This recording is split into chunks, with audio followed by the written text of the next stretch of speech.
चलिए जी स्टार्ट करते हैं। तो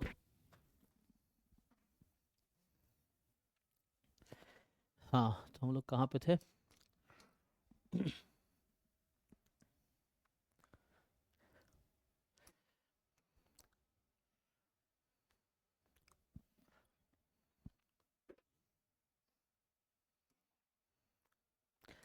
यहाँ बताइए, कल हम लोग है ना 7 क्वेश्चंस किए थे, तो इसको आगे कंटिन्यू करते हैं।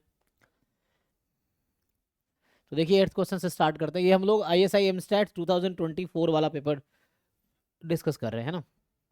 तो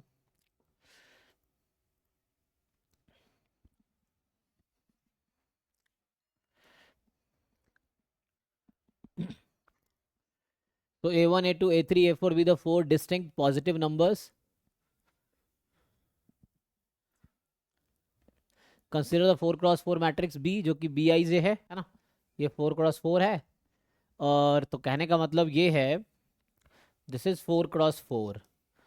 तो फर्स्ट रो की फर्स्ट कॉलम क्या होगी?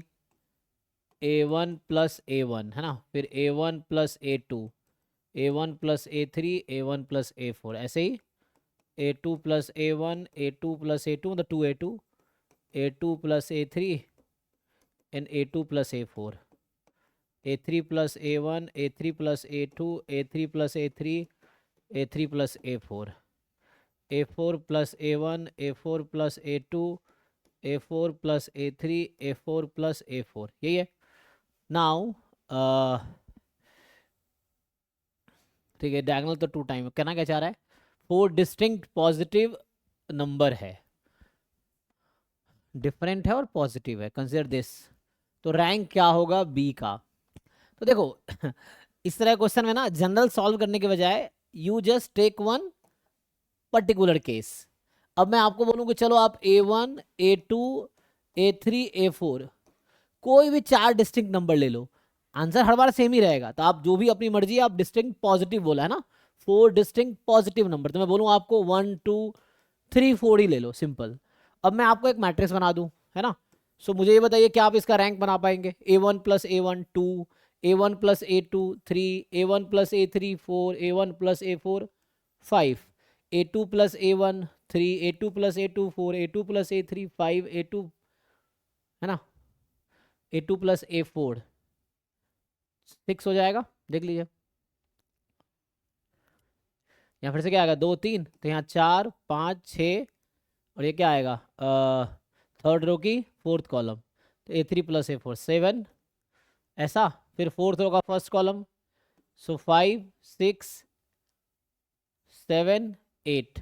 क्या आप मुझे इसका रैंक बता सकते हैं? मतलब हम लोग निकाल सकते हैं कि नहीं निकाल सकते हैं, ये है। बताइए जी श्रीकांत, इसका आंसर बताइए।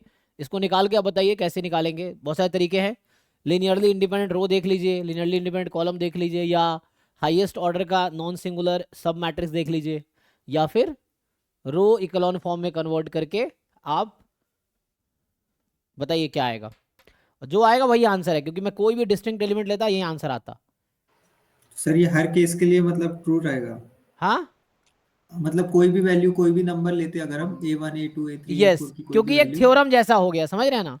इसने कहा है कि ओके सर। कोई डिस्टिंक्ट पॉजिटिव नंबर ले लो, रैंक सेम ही आना है। तो एटलीस्ट अगर मैं ट्रू ना बोलूं, मैं फॉल्स बोल सकता हूं। तो इसका जो रैंक आएगा, क्योंकि एक सुटेबल एग्जाम्पल लिया, तो 1 एग्जाम्पल इज इनफ टू से फॉल्स। तो जो भी ऑप्शन इसके रैंक के इक्वल नहीं आएगा वो आउट हो जाएगा, तो जो इक्वल होगा वो बचेगा, सही। तो कोई भी लेंगे तो सेम ही आंसर आएगा, यस।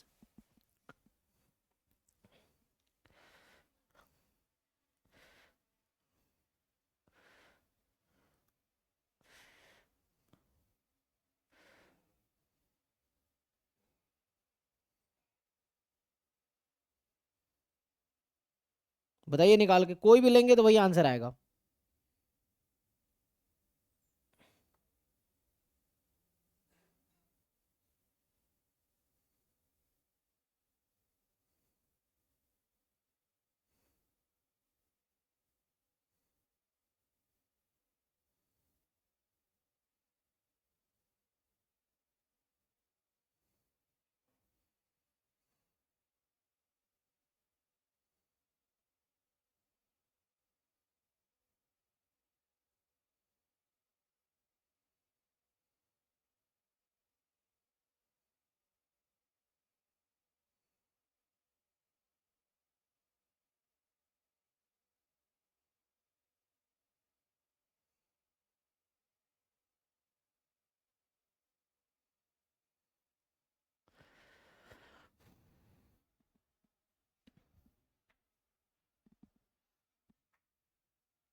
निकाल लेंगे ना एलिमेंट्री ऑपरेशन लगा के, जो भी आंसर आएगा वही सही होगा। क्योंकि मान लीजिए इसका आंसर 2 आया, तो इसका मतलब 1 वाला आउट हो जाएगा, 4 वाला आउट हो जाएगा, 3 वाला आउट हो जाएगा, और इसीलिए 2 वाला सही होगा। और आप कोई भी एंट्री इसमें कोई भी 4 नंबर अज्यूम करेंगे तब भी आंसर सेम आएगा। ठीक है, तो ये सब एंट्रेंस में आप शॉर्टकट है जिससे आप इजिली कर सकते हैं सॉल्व। तो निकाल कर देख लीजिएगा क्या आता है। ठीक है, तो नेक्स्ट आते हैं। नेक्स्ट क्वेश्चन जो है आपके पास कि let S be set of vectors x1 x2 x3 in R cube such that xi 1 2 3 4 5 है for all I and not all xi's are equal. Okay, so मतलब x1 x2 x3 जो है not all xi's are equal, मतलब at least 2 are different। इसका क्या मतलब है? क्योंकि देखो ये दूसरे तरीके से लिखा हुआ है, तो इसका मतलब है कि at least 2 are equal, मतलब all are not equal, you cannot say not all xi are equal, तो at least 2 are distinct, ये कहना चाह रहा है। So how many order pairs xy belongs to S cross S? S क्या है? Set of vector x है, जहाँ पे xi can take value 1 2 3 4 5 for how many order pairs this are xy linearly dependent vectors in R cube। तो ये linearly dependent है,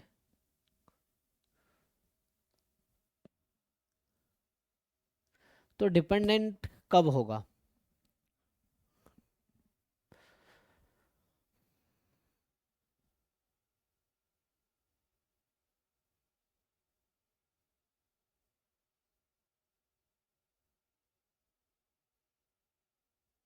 सो दो vector linearly dependent कब होता है? तो ये x and y are linearly dependent, तो यहाँ तो ऐसे ही होगा x is some constant time y, क्योंकि दो वेक्टर में तो यही होता है जी कि x जस्ट कांस्टेंट मल्टीपल होगा y का, अगर if you are talking about just two vectors. ठीक है, नाउ अब बताइए ऐसे कितने केसेस हैं जहाँ पे मल्टीपल हो जाए और यू कैन नॉट चूज, है ना, ऑल सेम, है ना। तो ये है, so how will you count? तो फॉर एग्जाम्पल अगर मैं ले लूँ कि 1 1 2 ले लिया फॉर एग्जाम्पल, तो इसका कितने बनेंगे? 1 टाइम तो यही है, तो ये हमारा ये x है for example. So what are the possible possibilities of y? एक तो सेम हो सकता है, डिस्टिंक्ट बोला है ना, इसमें बोला एक्स आई वाई डिस्टिंक्ट तो नहीं है, तो 1 1 2 हो सकता है, 2 2 4 हो सकता है, 3 3 6, बट 3 3 6 तो है नहीं इसमें, तो इस तरह से होगा। एंड देन मुझे लगता है इसका टोटल परमुटेशन कर लीजिए, तो ठीक है जी। एक तो ये पॉसिबिलिटीज़ हैं, ऐसी सारी पॉसिबिलिटी लिखिए, हम काउंट कर सकते हैं क्या? तो नाउ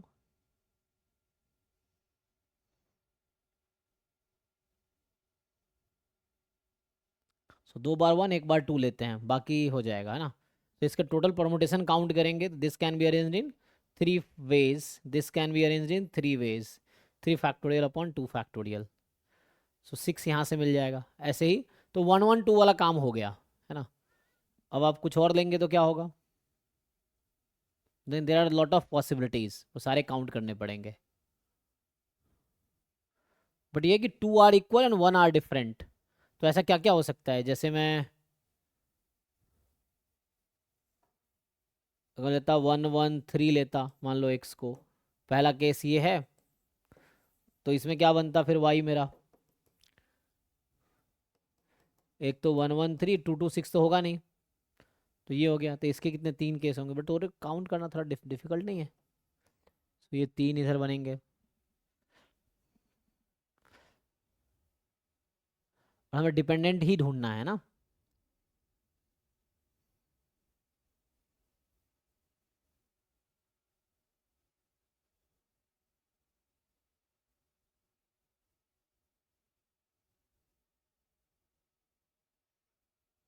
2 2 3 में क्या होगा? तीसरा केस व्हेन यू कंसीडर 2 2 3 4 4 6 फिर से नहीं होगा ना, तो इस तरीके से आ जाएगा। 2 बार 2 है, 1 बार 3, तो इसके करस्पॉन्डिंग फिर मेरा जो y होगा दैट विल बी, एक तो मैं सेम ले सकता हूँ, डबल करूँगा तो होगा नहीं, तो क्योंकि हमें इन्हीं में से यूज़ करना है।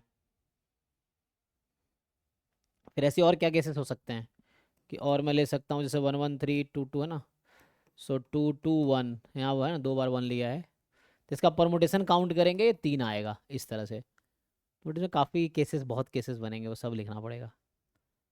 फिर डिस्टिंक्ट वाले अलग आएंगे।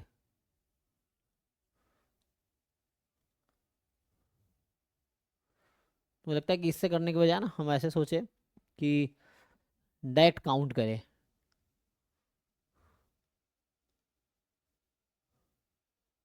तो या तो इंडिपेंडेंट होगा या डिपेंडेंट होगा, तो रेशियो इक्वल नहीं है ना। एक्स अपॉन वाई अगर इंटीजर है तो ठीक है, नहीं है तो इसका मतलब पता है क्या कहना चाह रहा हूँ मैं, कि x जो है x1 upon y1, x2 upon y2 is equal to x3 upon y3 is equal to some k where k is integer, ये आएगा, तभी जाके डिपेंडेंट होगा।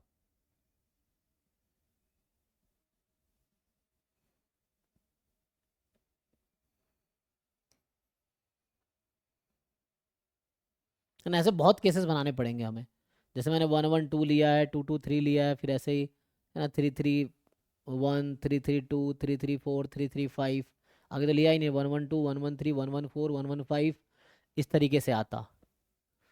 एंड देन हाँ,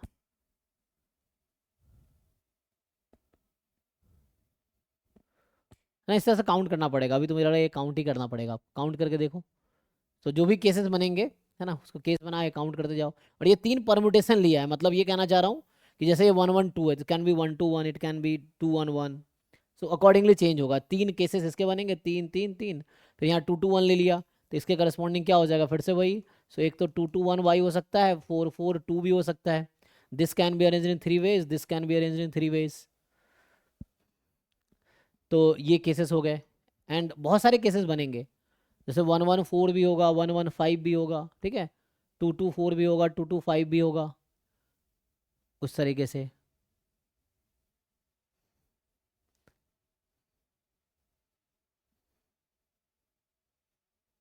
फिर 3 3 है ना, 1 3 3 2 3 3 4 3 3 5 4 4 1 4 4 2, ऐसा तो ना डिस्टिंक्ट लेना है ना। Not all x I R equal कहा, ऐसा नहीं कहा all x I R different, ऐसा नहीं कहा इसने, not all x I R equal.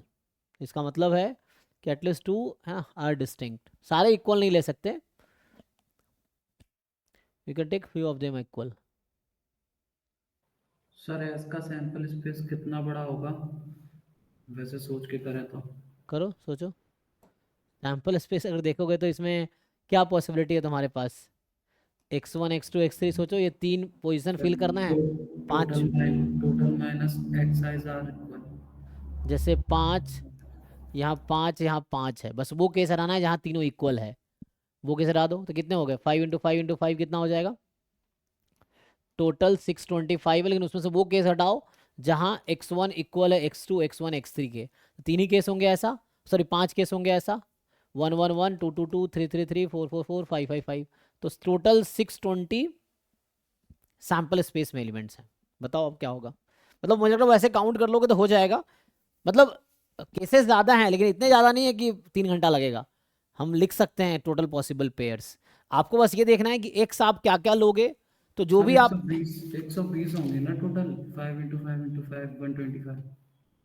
ज़्यादा लिख दिया, एक मिनट एक मिनट, नहीं लेकिन यहाँ पे तो मुझे अरेंज भी तो करना है, अभी क्या किया था हमने, ओह एक मिनट यहाँ से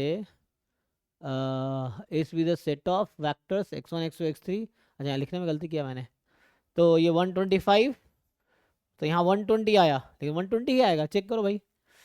तो ये तो सिर्फ x की है ना, मतलब ये एक वेक्टर की बात कर रहा हूँ मैं कि x के इतने पॉसिबिलिटीज हैं, और y के कितने होंगे, y भी तो है, तो y के भी इतने ही होंगे। सर तो फिर जो x का लेंगे वही y में लेंगे, तो 120 तो ऐसे ही हो गए। हाँ, है ना, एक तो ऐसे होगा जी। जैसे एक्स के पास टोटल 120 चॉइस है, वाई के पास 120 चॉइस है, तो टोटल इतने हो गए, कितना, 14400, इतने आएंगे पेयर्स।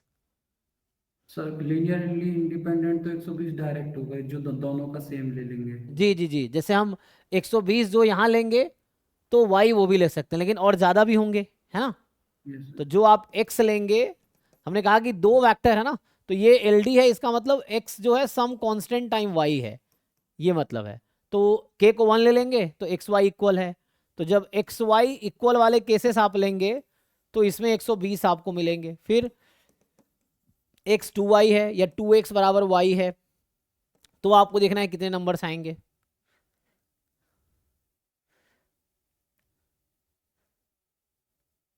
और 3 टाइम वाला तो नहीं मिलेगा ना, 3 टाइम नहीं, तो जो होगा यही पॉसिबिलिटी होगी, 3 टाइम वाला तो आएगा ही नहीं, है ना, ये है।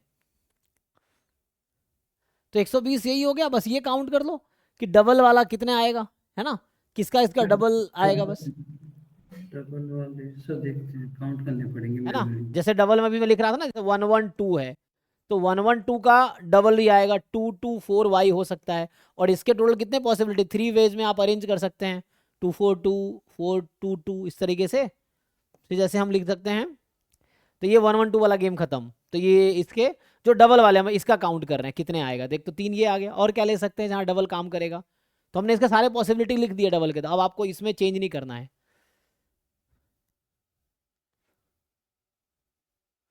122। सो 122 अगर आप लेंगे तो फिर से यहाँ पे 244 पॉसिबिलिटी, इसे कितने केस, इसे भी 3 केस बनेंगे, तो 6 हो गया ये। और डबल वाला कोई आएगा,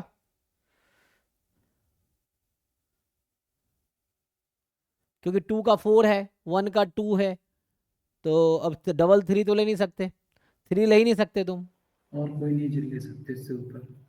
है ना। तो इसका मतलब है, क्योंकि डबल वाला और कोई लग रहा है जिसके साथ डबल आएगा, तो फिर तो 120 और 6 126 हो जाएगा। चेक कर लो, ऐसा कोई वेक्टर है जो एक्स हम ले और उसका डबल भी वाई हो जाए, सर मतलब 6 + 6, क्योंकि x में पहली बार लेंगे, उसके बाद y में तो वही लेंगे तो। नहीं नहीं नहीं, एक मिनट, हम क्या कह रहे हैं कि जैसे एक में था एक्स और वाई इक्वल है, तो पूछ रहा है कि हाउ मेनी ऑर्डर्ड पेयर्स, नहीं तो हम काउंट तो वैसे ही कर रहे हैं, ये एक ऑर्डर पेयर हुआ, आप समझिए, इसको एक ऑर्डर पेयर ये हुआ, जब आप इसको परम्यूट करा रहे हैं तो इसको भी परम्यूट कराएंगे आप, वैसा करेंगे ना। तो सर x में पहले 112 लिया है, फिर x में 224 लेंगे और y में 112 लेंगे। वो ऑर्डर्ड पेयर है, इसलिए ये भी काउंट होगा। इंटरचेंज हो जाए, अच्छा मतलब ये कह रहा है कि हम अगर एक्स में अगर ऐसा लेते हैं कि 224, तो वाई आप ले सकते हैं 112, यही ना।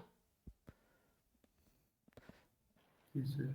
अच्छा एक मिनट, तो x is a multiple of y या y is a multiple of x, हाँ ऐसा डिपेंडेंट तो ये भी है ना, ये और ये डिपेंडेंट है, बात तो सही है।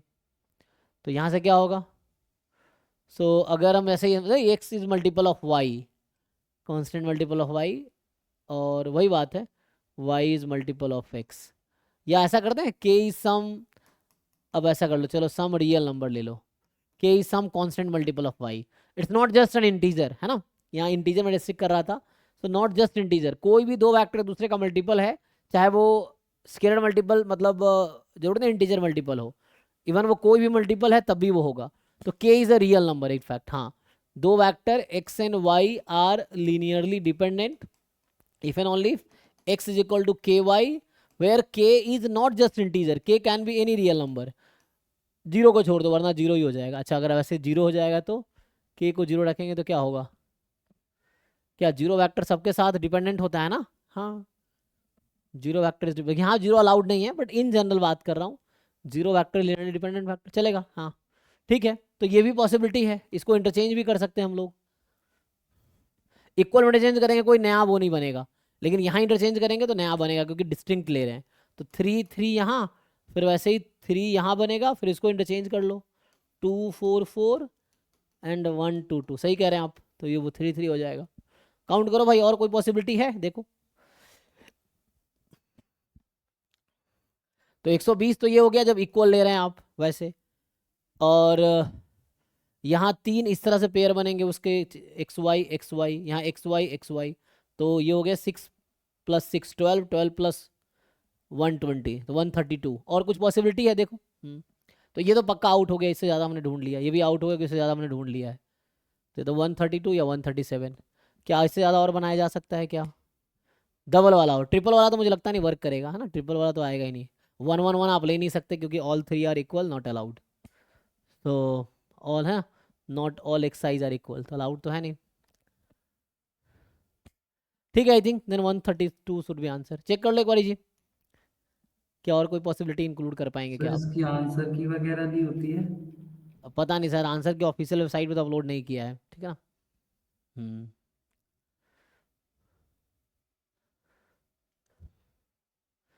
ठीक है जी, तो ये हो जाएगा।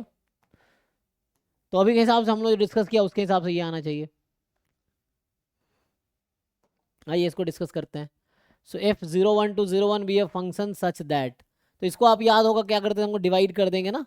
तो f x minus y, f x minus y upon x minus y, x tends to y लगा लो या वाई टेंस टू एक्स लगा दो दोनों तरफ। तो क्या होगा, यहाँ एफ डैश एक्स का मॉड लेस देन 1 आ जाएगा। तो यहाँ से f dash x less than 1 more than -1, यही होगा। अब कह रहा है x y for all x y not equal to y. अच्छा, तो यहाँ एक्स और वाई इक्वल नहीं है, 0 1 के बीच है दोनों। तो कंसीडर द फॉलोइंग स्टेट, अगर इंटीग्रेट कर दोगे तो ये आ जाएगा F x minus F zero. ठीक है, मैं 0 से एक्स में इंटीग्रेट कर दे रहा हूँ। तो 0 से एक्स में इंटीग्रेट करेंगे तो ये एक्स बचेगा, 0 टू एक्स, तो ये -x, तो ऐसा हो जाएगा। So f x is between f0 minus x, f0 plus x, ऐसा आएगा जी। तो पूछना क्या चाह रहा है कि consider following state, there exist at least one point a in 0 1 such that f a is A.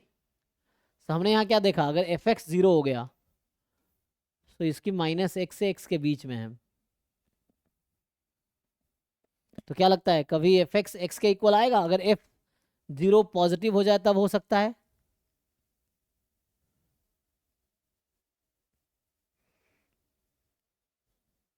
There exist at least one point, जहां a 0 1 के बीच में, तो एफ ए होगा।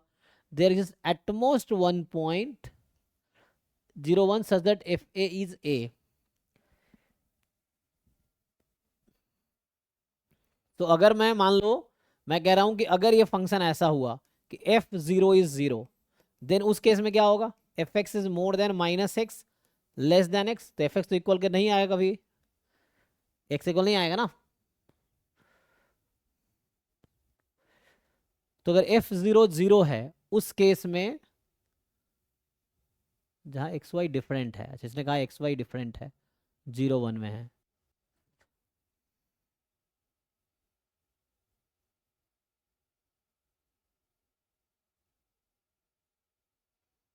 ठीक है। तो मुझे ऐसा लग रहा है अगर मैं f0 0 एक पर्टिकुलर केस लिखूं तो इस पर्टिकुलर केसेस में F x less than x होगा। तो अगर इस वाले सिचुएशन की बात करें हम, तो there exist at most one point, तो इसमें तो ये है ना, एटलीस्ट 1 की गारंटी तो नहीं है, तो इसके हिसाब से ये तो गलत हो गया, मुझे एक भी पॉइंट नहीं मिल रहा जहां एफ एक्स और एक्स इक्वल है। You will not get any point, है ना। यहाँ पे ये फंक्शन है -x का, एफ एक्स बराबर -x, और ये फंक्शन है एफ एक्स बराबर x, तो फंक्शन ग्राफ इस बीच में रहेगी। लेकिन हमें 0 1 की बात करना है ना, we have to talk about interval 0 1। तो ग्राफ है ना इसके बीच में हो सकती है, but it will not touch, मैं तो ओरिजिन की बात है ना, ऐसा तो x को तो कट नहीं करेगा क्योंकि 0 1 क्लोज्ड है। अच्छा क्लोज्ड है, ओह एक मिनट, तो f0 ही मैंने 0 ले लिया, तो 1.0 तो मिल गया ना, इसको सोचना पड़ेगा, है ना। अगर मैंने f0 को 0 ले लिया मान लो, तो इसका मतलब मैं तो एफ एक्स बराबर एक्स ले लिया, मतलब एफ ए बराबर ए ले लिया ना। यहाँ 0 इंक्लूडिंग अलाउड है, इंक्लूडिंग 0 इज अलाउड, मतलब 0 को इंक्लूड कर सकते हैं ना हम।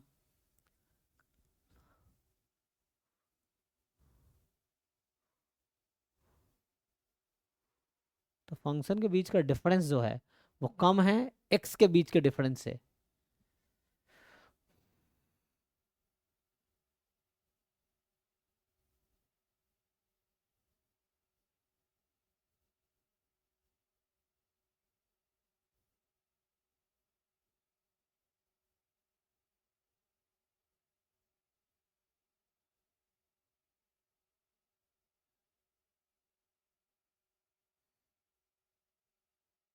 सर ऐसे सोच सकते हैं, ऊपर लिखा है absolute value of F dash x is less then one, मतलब कि फंक्शन की 0 to 1 में 1 से कम ही होगा। मतलब स्लोप जो हो -1 से 1 के बीच है ना। Yes sir. तो स्लोप कभी, तो इसका क्या मतलब, एफ ए इज ए का मतलब है कम से कम एक पॉइंट होगा जहां पे एफ ए होगा। और यहाँ, स्लोप 1 1। और यहाँ कह रहा है कि कम से कम एक, मतलब ज्यादा से ज्यादा एक पॉइंट होगा, मतलब या तो कोई पॉइंट नहीं मिलेंगे या फिर एक पॉइंट मिल सकता है आपको जहां पे ऐसा हो सकता है। There is at most one point such that f a is a. तो जीरो पे फंक्शन वैल्यू कहीं ना कहीं तो होगी, जैसे जीरो पे अगर वन मान लूँ मैं, तो जीरो पे अगर वन ले लेंगे तो ये आ जाएगा 1 - x to 1 + x।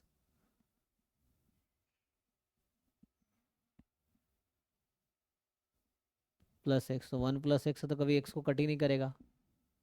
हाँ, अगर मैं ऐसा मान लेता, मान लो f(0) = 1, तो इसका क्या मतलब है,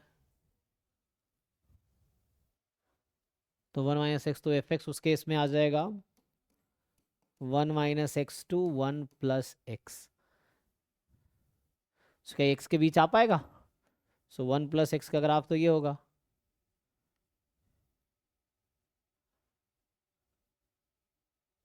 और -x में तुम 1 ऐड कर दोगे, मैं 0 से 1 में बात करनी ना।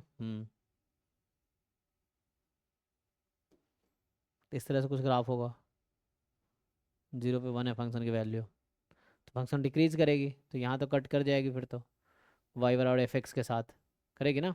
देखो,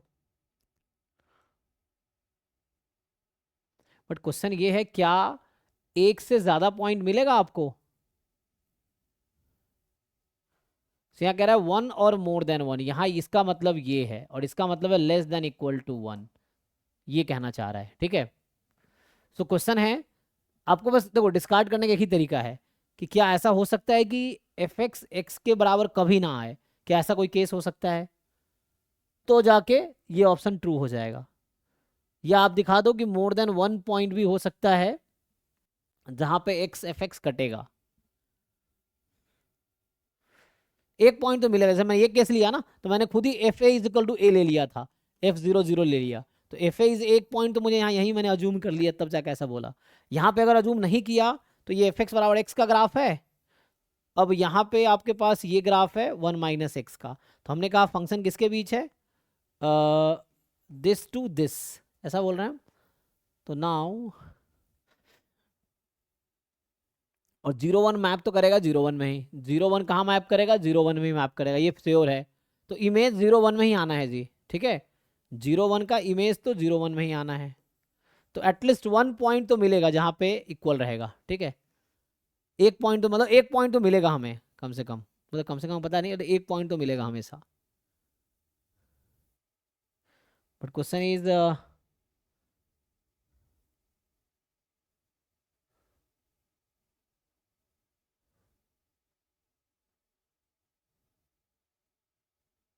तो ये फिर ग्राफ 0 1 से 0 मैप करना, यही ग्राफ है, तो एक पॉइंट तो मिलेगा, तो एक पॉइंट हमेशा सर मिलेगा, हाँ, एक ही मिलेगा शायद, है ना, क्योंकि क्योंकि जब एफ डैश की जो एफ डैश है ना वो 1 से कम ही है। तो हाँ, फिर एक बार जो डिसाइड हो जाएगा, एक ही बार कट के फिर से नहीं कर पाएगा। f(x)<(1) है, ये हमारे पास है। और हमें बता रखा है कि जो आपका डोमेन है ना, वो 0 से 1 में है, और रेंज भी 0 से 1 में ही है, मतलब कोडोमेन 0 से 1 में है। तो फंक्शन ना तो x आप 1 के बाहर ले सकते हो, और ना एफ एक्स की वैल्यू आप 1 के बाहर ले सकते हो। You have to consider both x and f x inside 0 1 only.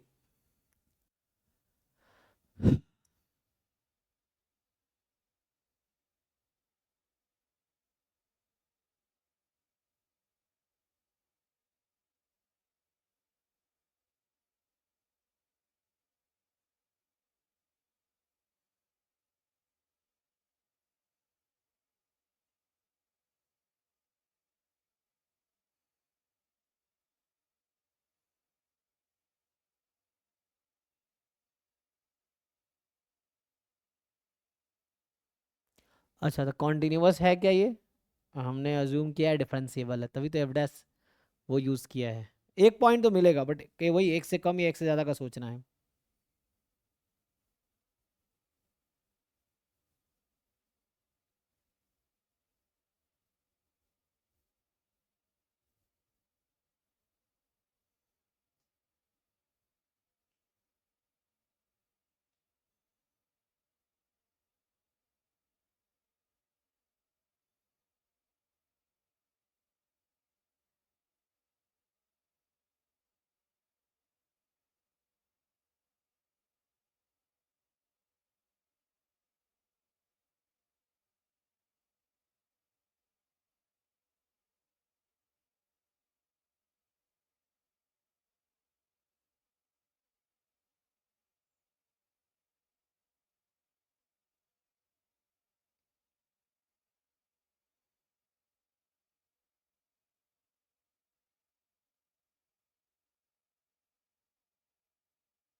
जब मैं मोर देन 1 किलोमीटर स्लोप, एक मिनट मुझे F dash x less than 1 है ना, तो जैसे एक्स एक्सिस का ग्राफ कितना है, मतलब अगर मैं मान लो ऐसा ले लेता हूँ f x is equal to x, but यहाँ पे ये होगा, अगर f x is equal to x ले लिया मैंने, तो क्या आएगा जी, एक्स माइनस एक्स, मतलब x minus y less than x minus y, तो ऐसा तो नहीं होगा, है ना, क्योंकि इसका स्लोप जो है स्ट्रिक्ट, क्योंकि डिस्टिंक्ट है वो। तो यहाँ जो मैंने कहा था ना F dash x less than 1 है और मोर देन 0 होगा फिर, नहीं तो यहाँ कॉन्ट्रडिक्शन आ जाएगा, है ना, ये बोल रखा ना डिस्टिंक्ट, अच्छा इक्वल के लिए तो, अच्छा डिस्टिंक्ट के लिए ये कंडीशन है, okay, this is condition for the distinct x y, और इक्वल के लिए तो 0 लेस देन 0 वो तो हो जाएगा, ठीक है, इक्वल के लिए तो ऑब्वियसली हो जाएगा, अगर एक्स वाई इक्वल लूंगा 0 तो वो ठीक है, बट डिस्टिंक्ट के लिए बता रखा है, when you choose distinct x y in 0 1 slope is less than 1, वो केस नहीं ले सकते। तो देखो यहाँ पॉइंट ये है,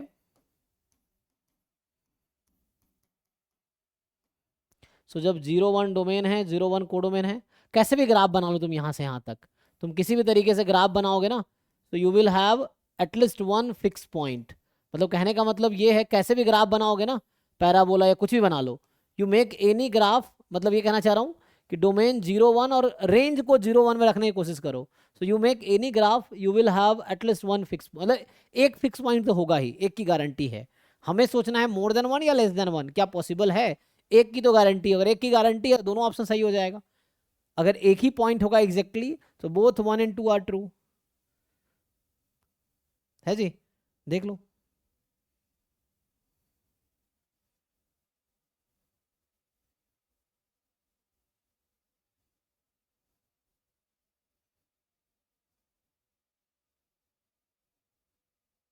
एक ना फिक्स पॉइंट थ्योरम, अगर तुम उसका स्टेटमेंट पढ़ के देखो क्या कहता है, फिक्स पॉइंट थ्योरम का स्टेटमेंट पढ़ो।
सर इसमें कॉन्वेक्स फंक्शंस के लिए दे रखा है शायद, there exist at least one c. कौन से फंक्शन के लिए? कॉन्वेक्स फंक्शन के लिए। कॉन्वेक्स फंक्शन के लिए क्या होता है कॉन्वेक्स फंक्शन? सब वर्ड फंक्शन। नहीं नहीं, कॉन्टिन्यूअस फंक्शन के लिए होता है। सो देखो इसमें रिजल्ट ये है कि एक थ्योरम है, आप पढ़ो फिक्स्ड पॉइंट थ्योरम, है ना, you see fix point theorem, ये उसका क्वेश्चन है, आप गूगल करो या बुक में पढ़ो, तो उससे ये पता चलता है this has exactly one fix point. अगर आप 0 1 से 0 1, मतलब यहाँ मैं 0 1 को रेंज कंसिडर कर रहा हूँ, है ना, तो उस केस में 0 1 it will surely have one fix point. लेकिन वही 0 1 यहाँ रेंज है या कोडोमेन है, जैसे ने कहा ना कि इसमें होगा, तो क्वेश्चन है यहाँ पे कैसा फंक्शन अलाउड है। अगर मैं कुछ ऐसा फंक्शन बनाऊँ, let's say I consider this kind of function, so अगर ऐसा फंक्शन लूँ जो हाफ तक ही जाता हो, तो मान लो ये है, क्या ऐसा कोई फंक्शन हो सकता है जो 0 1 से 0 1 में हो, मतलब कोडोमेन 0 1 हो लेकिन रेंज 0 से हाफ में आ जाए? अब क्या लेना चाहेंगे ऐसा function? It's something like x and 1 minus x, x जब 0 से हाफ में हो एंड हाफ टू 1 में 1 माइनस एक्स चलेगा। लेकिन यहाँ से मुझे लगता है वो हो जाएगा, यहाँ वापस आ जाएगा ना, ये ऐसा आ जाएगा, क्योंकि जब मैं हाफ पे लूँगा तो x की वैल्यू हाफ, अच्छा मैंने यहाँ तक भेज दिया, इसको ज्वाइन कर लो, इसका ग्राफ क्या होगा 0 से हाफ में x, अच्छा ये आ जाएगा, इस तरह से आ जाएगा। तो यहाँ पे कितने फिक्स पॉइंट होंगे फिर? तो ये बहुत सारे फिक्स पॉइंट मिल गए ना, हमें तो ऐसा ढूंढना है कि फिक्स पॉइंट हो ही ना। I am trying to get no fix point, मेरा पर्पस है नो फिक्स पॉइंट पाना। तो ये स्टार्ट तो मैं 0 0 से ही कर रहा हूँ। दिक्कत क्या है ना, जहाँ से भी स्टार्ट किया तो यहाँ से स्टार्ट करोगे, यहाँ से स्टार्ट करोगे, समवेयर यू विल, चलो ऐसे ही सोचो, you start think of f0, आप f0 क्या लेना चाहोगे? अगर 0 ले लिया तो you have one fix point, 1 ले लोगे तो वापस तो ऐसा तो ले नहीं सकते वरना सेटिस्फाई नहीं करेगा, क्योंकि टू डिस्टिंक्ट एक्स वाई लेंगे, तो आपको नीचे आना पड़ेगा, एंड नीचे अगर आओगे तो एक ना एक बार ये कट करेगा ही। अगर वैसा होगा, यहाँ से स्टार्ट करोगे यहाँ जाओगे, यहाँ से स्टार्ट करोगे still you have to cover that, वैसा कुछ आ जाएगा, है ना, कुछ ना कुछ ऐसा कवर करना पड़ेगा। द मेन क्वेश्चन इज, अगर मैं 0 1 को रेंज लेता हूँ तो fix point theorem I think says it has exactly one fix point, check करो, तो इसके अकॉर्डिंग दोनों आंसर हो जाएगा। फिर फिक्स पॉइंट थ्योरम पढ़ो, you read about fix point theorem, तो इसके बारे में आपको आइडिया होगा, है ना, तो आप इसके बारे में थोड़ा सा पढ़ो। Fix point theorem says it will have exactly one fixed point, और उससे आंसर आ जाना चाहिए, ठीक है, तो ये दोनों आ जाएगा बिकॉज एग्जैक्टली वन दोनों केस में इंक्लूडेड है। So this is the conclusion from my side this time. अभी देख लो आप, बाकी और डिस्कस कर सकते हैं, आप थोड़ा सोचो। नेक्स्ट पे आते हैं। सो टाइम है ना हमारे पास। The number of subsets A B C of 1 to 24 such that A, B, C are in arithmetic progression is, अच्छा आप सोचो।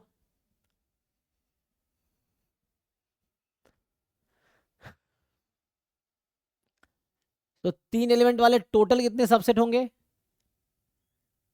24C3, यही बनेगा, ऐसा बनेगा 4 इंटू 23 इंटू 22, इतने होंगे 3 एलिमेंट वाले टोटल सबसेट्स। लेकिन यहाँ पे दिक्कत ये है, हमने जस्ट 3 चूज किया ना, 3 डिस्टिंक्ट एलिमेंट। हाँ सर रिपीटेड नहीं हो सकता? हाँ, रिपीटेड नहीं ले सकते? जैसे 24 to the power 3। एक मिनट, ये मैं डिस्टिंक्ट ले रहा हूँ एक्चुअली। अगर हम सेम लेंगे, मतलब सेम भी कंसिडर करेंगे तो क्या होगा, एक मिनट, उससे भी तो आ जाएगा ना, जैसे हाँ सेम भी ले सकते हैं, जैसे मैं बोला हूँ 3 डिस्टिंक्ट का हमने बात किया है, लेकिन सेट में क्या है ना, तुम अगर ऐसा लोगे 1 1 1 तो ये एक्चुअली सिंगल्टन 1 नहीं आ जाएगा, है कि नहीं? देखो क्या तुम सेम ले यस सकते हो? सर, सेट सेट में रिपीट नहीं कर सकते। जी, है ना, ये सेट की वजह से दिक्कत आएगी, क्योंकि सेट में जब आप बात करेंगे तो you have to consider distinct element, क्योंकि वो सेट है ना। तो यहाँ अगर 1 1 1 लोगे तो सिंगल्टन 1 आ जाएगा। तो हम जानते हैं ना टोटल, इसके पास टोटल कितने सबसेट है, 2 की पावर 24 ना। ऐसा क्यों होता है, NC0 NC1 NCn, आपको पता होगा कि total number of subset in a set containing an element is 2n। क्यों होता है, NC0 is the number of subset containing 0 element, number of subset containing 1 element, NC2 number of subset containing 2 element, and NCN number of subset containing n elements. तो ये होता है, इसीलिए 2 की power n total subsets हैं. तो 3 element वाले 24C3 आएगा. ठीक है. सो 24 इंटू 23 इंटू 22/3 फैक्टोरियल. तो ये जो भी नंबर आएगा ये है. अब इसमें कितने हैं जो AP में होंगे, तो मुझे फिर से लगता है या तो काउंट करना ही बेटर चॉइस है. तो एक तो कंसेक्यूटिव वाला देख लो, टोटल कंसेक्यूटिव वाले कितने होंगे, और उसके अकॉर्डिंग वेरी करा लो, मल्टीपल ले लेना.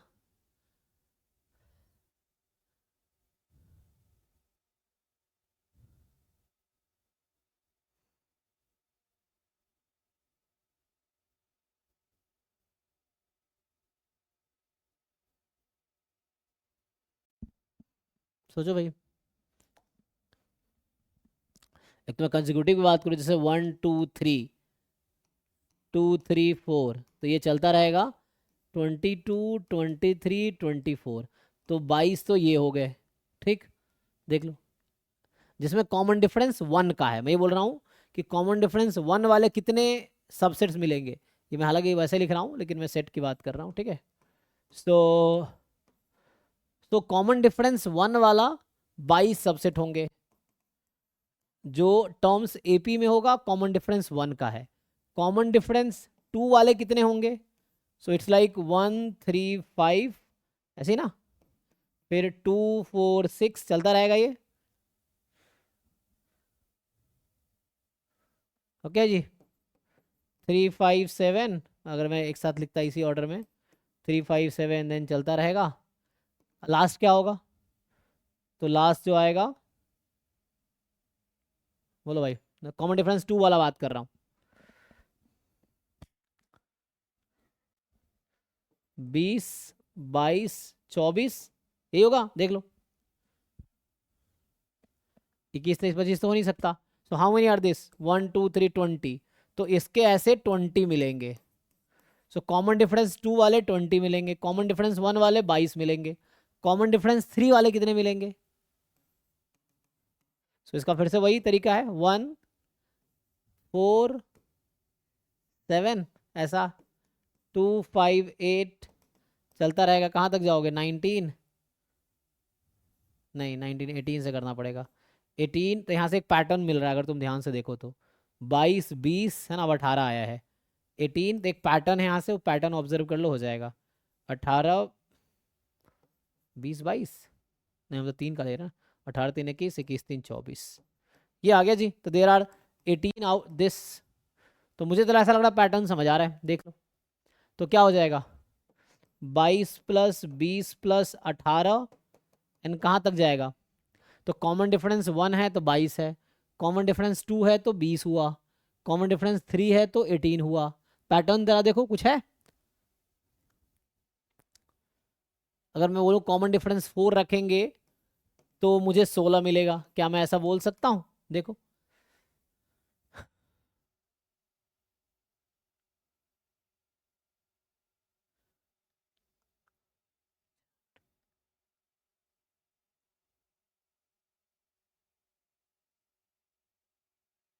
चेक कर लो भाई. इस तरीके से ही कॉमन डिफरेंस 5 रखेंगे तो मुझे 14 मिलेगा, कॉमन डिफरेंस अगर 6 रखेंगे तो 12 मिलेगा, एंड सो ऑन चलता रहेगा.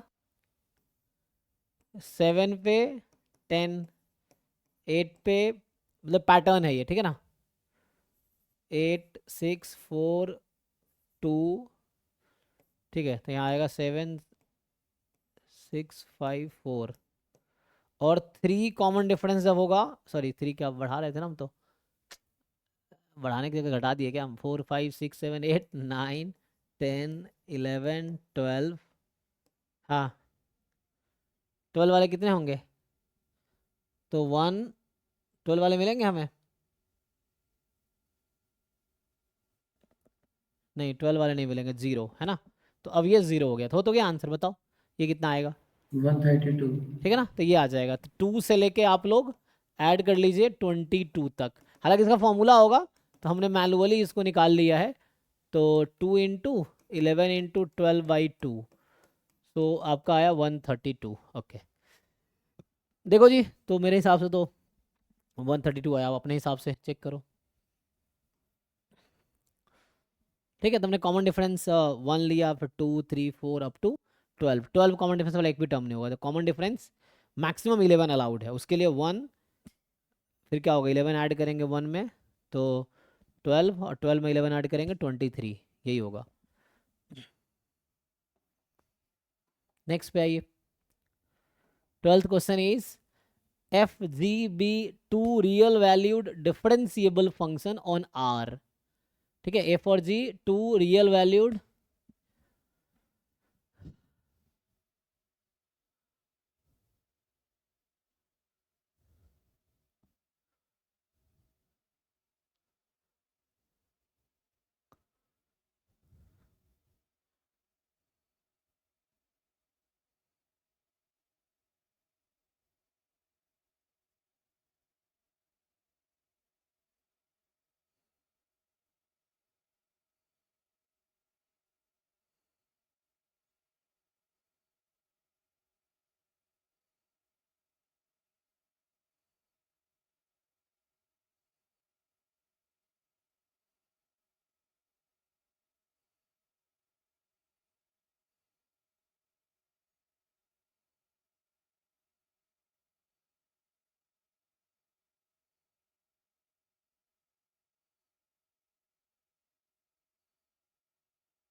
बताओ जी इसका आंसर क्या होगा कि f g to real value differentiable function है आर पे, एंड एच आर से आर में डिफाइंड है, एच एक्स जो है maximum of f x and g x है।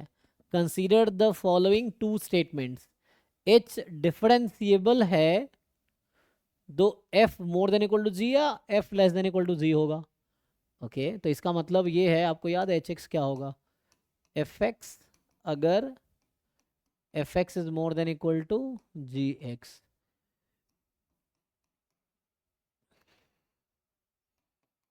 ये हुआ ना जी, ये होता है।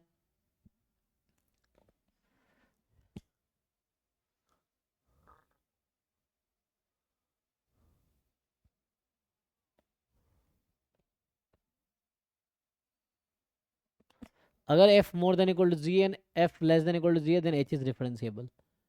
तो अभी मुझे लगता है कोई एक पर्टिकुलर एग्जांपल लेके ना हम लोग जस्टिफाई कर सकते हैं। जैसे अगर मैं बोलूँ कि फॉर द टाइम बिंग अगर मैं ऐसा सोचूं कि मान लो एच एक्स है, अगर मैं ऐसा लेता हूँ f x two real value differentiable function R पे, तो मान लो अभी एक्स और एक्स स्क्वायर ले लेते हैं फॉर एग्जाम्पल। तो यहाँ एफ और एफ जी जो है आर से आर में है ना, this is R to R, h भी आर से आर में है, सो एफ जी ये तीनों आर से आर में है। तो इसके बारे में आप क्या बोल सकते हैं, तो अगर आप ग्राफ बनाओगे तो होता क्या है ये एक्स एक्स स्क्वायर ऐसा कुछ, तो ये 1 पे दोनों इक्वल होता है। तो एक्स रहेगा कब, अगर एक्स की वैल्यू 1 से ज़्यादा है, एक्स स्क्वायर नहीं एक्स होगा लार्जर कब होगा, ये एक्स स्क्वायर है, ये एक्स स्क्वायर एक्स है, तो x less than equal to 1, x square one x more than equal to 1, check कर लो यही होगा एच एक्स। अब आप बताइए मुझे, तो बाकी पॉइंट पर डिफरेंशिएबल है ही, मुझे बस चेक करना है 1 पे, तो ये 1 पे डिफरेंशिएबल है क्या, नो सर। तो क्योंकि यहाँ 1 आएगा यहाँ 2 आएगा है ना, तो एफ डैश 1 निकालेंगे आप। तो ऐसा क्यों हुआ है, क्योंकि कुछ पॉइंट पे ये लार्जर है कुछ पॉइंट पे वो लार्जर है, इसीलिए ना ऐसा हुआ है। तो ये काउंटर एग्जाम्पल क्या बता रहा है हमें, जैसे मैंने एफ डैश 1 निकालेंगे तो ये आप निकालेंगे तो लेफ्ट हैंड डेरिवेटिव 1 आएगा, राइट हैंड डेरिवेटिव 2 आएगा, डेरिवेटिव करेंगे तो ये does not exist. So f dash 1 does not, मतलब f is not differentiable at 1। तो ऐसा क्यों हुआ, आपको सोचना है ऐसा क्यों हुआ है, क्योंकि वो इसको सेटिस्फाई नहीं कर रहा है। ठीक है, तो अभी हम ये कह रहे हैं, तो ये एग्जाम्पल किसको आउट करेगा, सेकंड को।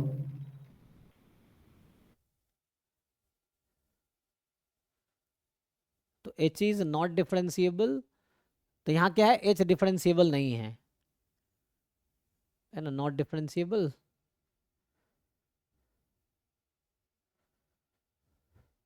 तो हमने ऐसा लिया है कि f is neither more than equal to g and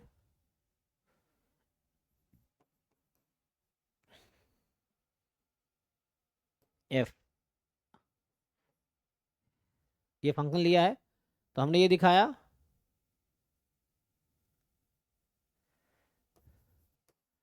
and f is not differentiable, ये है मेरे पास, ऐसा हुआ यहाँ पे।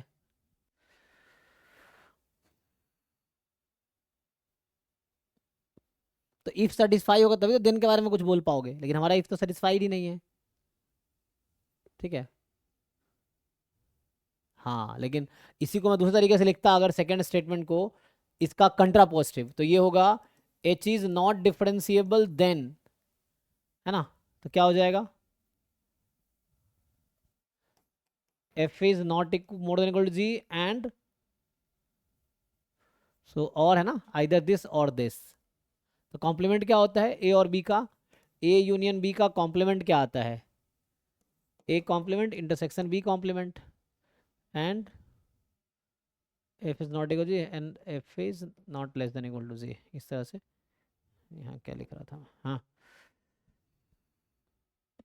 सर ये f greater than equal to g और f less than equal to g लिखा है सर, ये पूरे डोमेन पे लागू होगा या फिर सर? हाँ, कुछ नहीं लिखा तो पूरे डोमेन पे लागू होगा, ठीक है ना।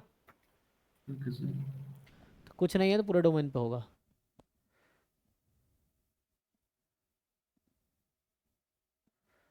तो पूरे डोमेन का बात कर रहा है, तो यहाँ से मैं कह रहा हूँ आपका कौन सा ऑप्शन, अच्छा डिफरेंशिएबल होता तो ऐसा होगा, या ऐसा होगा तब डिफरेंशिएबल है। तो हमने ऐसा लिया कि ना तो ऐसा हो रहा है ना ही डिफरेंशिएबल है। तो सर ये मतलब ये लिखा है कि एक हमने फंक्शन ले लिया है greater than equal to g, तो फिर वो पूरे डोमेन पे ही f greater than equal to g चल रहा है। हमारा तो ऐसा नहीं हो रहा है ना, हम जो एग्जाम्पल नहीं लिया हमने, हमारा ऐसा नहीं हो रहा। हाँ, और डिफरेंशिएबल भी नहीं आया है। तो इसका मतलब क्या समझू कि अगर ये डिफरेंशिएबल होता तो वैसा होता,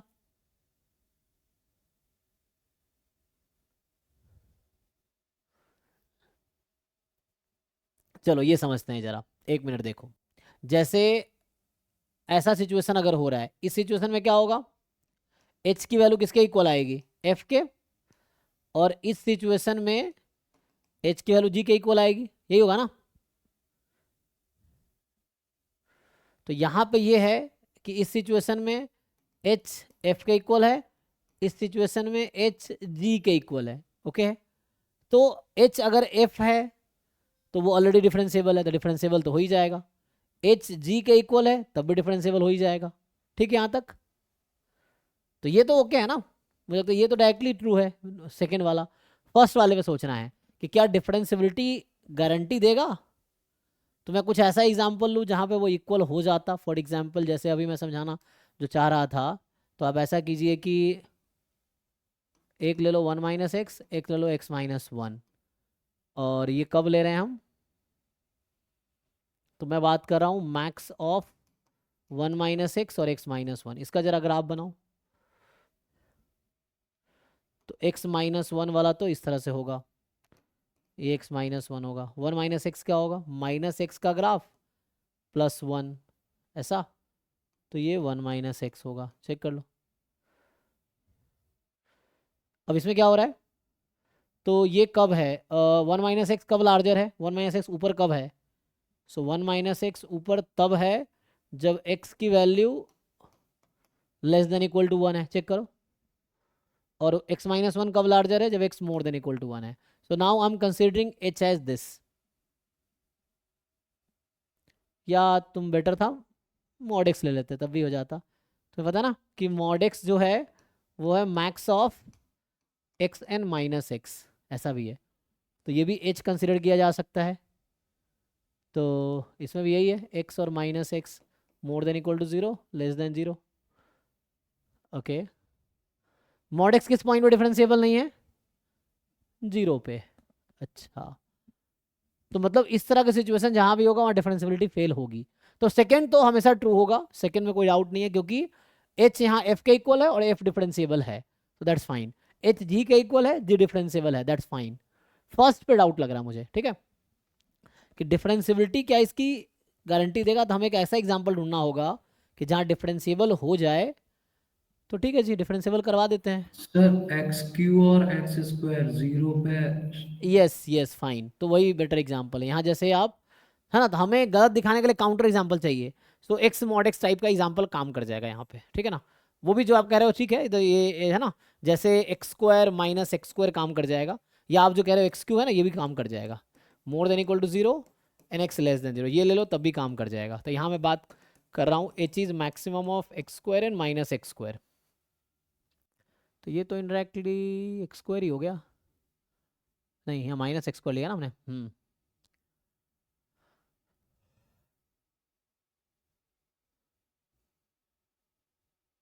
बताओ जी, ये डिफरेंशिएबल है जीरो पे? है, चेक करो। सो डिफरेंशिएबल है बट ऐसा नहीं हो रहा है, तो ये फॉल्स है। This is the counter example, या जो आप बता रहे थे that is the counter example. X square and x cube ले लो, ठीक है। तो एक्स स्क्वायर जब ग्राफ बनाओगे x square and x cube का, तो जैसे एक्स स्क्वायर एक्स क्यूब, तो ये एक्स स्क्वायर है, ये एक्स क्यूब है, ये एक्स क्यूब है, ये एक्स स्क्वायर है, ठीक है ना। सो 1 से पहले एक्स स्क्वायर की वैल्यू ज़्यादा होगी, 1 के बाद एक्स क्यूब की वैल्यू ज़्यादा होगी।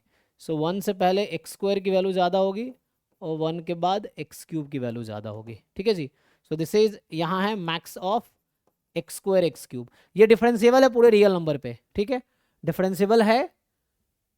तो neither this happens nor this happens, यहाँ पे फिर से ये बीच में ब्रेक हो रहा है। सो पहला फॉल्स है, ठीक है। तो हम यही एग्जाम्पल ढूंढ रहे थे। यहाँ पे गलती क्या हो रही थी पहले, क्योंकि हम लीनियर एग्जाम्पल ले रहे थे, तो लीनियर वाला ना मॉड एक्स डिफरेंशिएबल नहीं होता, एक्स मॉड एक्स डिफरेंशिएबल है, एक्स स्क्वायर मॉड एक्स ले लो डिफरेंशिएबल है पूरे रियल नंबर पे। तो यहाँ मैं लीनियर एग्जाम्पल ले रहा था इसलिए गलत हो रहा था। पीछे एक्स स्क्वायर और एक्स लिया था तो वहाँ भी एक्स लीनियर था, तो इसलिए दिक्कत हो रहा था। तो ओके, सो दिस फाइन। तो यहाँ पे पहला स्टेटमेंट फॉल्स है, दूसरा करेक्ट है। सो पहला स्टेटमेंट ट्रू है, दूसरा फॉल्स, उल्टा बोल दिया, पहला फॉल्स है दूसरा ट्रू है। ये देखा हमने, first is false, second, first के लिए काउंटर एग्जांपल ढूंढ लिया और सेकंड के लिए हमने ये डायरेक्टली बता रहा है। ठीक है जी, तो आज यही स्टॉप करते हैं, कल यहाँ से स्टार्ट करते हैं। सो कल हम लोग स्टार्ट करेंगे ये यहाँ से 13th क्वेश्चन से। चलिए तो आज यही स्टॉप करते हैं, थैंक यू।